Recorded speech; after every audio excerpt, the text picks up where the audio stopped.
I am to report, the time here is 2:44 p.m., June 1st, 2025. So I am to report this compound. I ID'd with my eyes on the sidewalk. I'm looking right at him.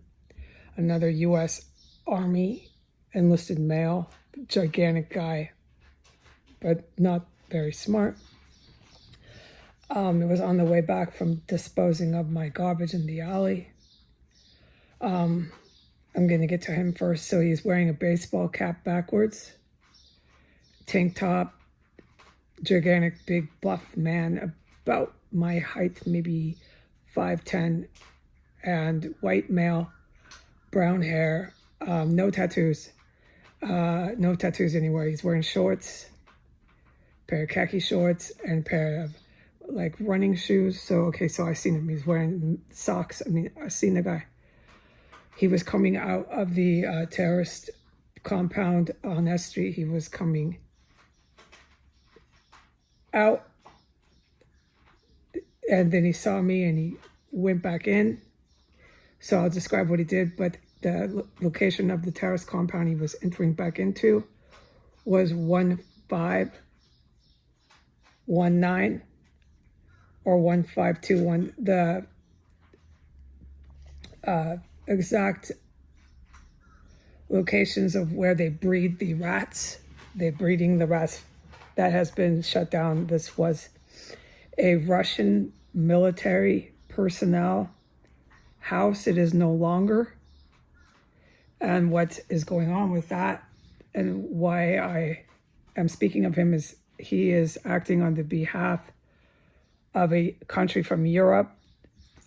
Their military, it's not Ukraine, it's part of NATO.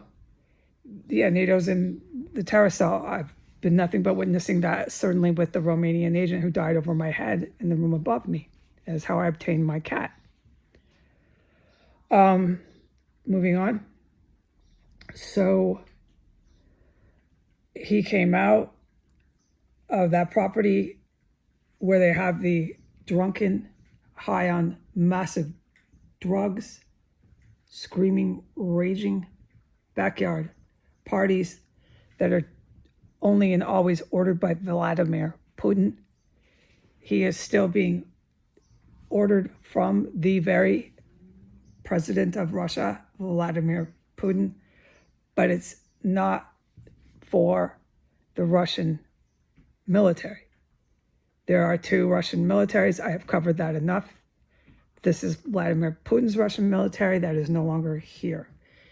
Vladimir Putin is sending out the orders from a NATO general to Putin, and Putin sends it to them.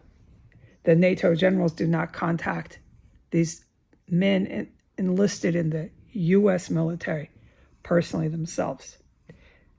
Okay, so this statement has been proven, and it is proven that the NATO military knows they are engaged in full force terrorism for neo-Nazi and Islamic jihad.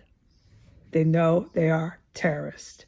They know the consequences of engaging in terrorism in the very faces of the U.S. good military armed forces. As far as the good military, I'm forbidden from saying one word about him. This male came out as I was walking towards 1509. He stormed out in a rage from the property onto S Street. He saw me. He took two steps going towards 16th, spun around on his toes, started swinging his arms and throwing punches in the air. Visible punches like he's knocking someone out. And he did this at waist level, and he was looking right at me. He did it one time with the right.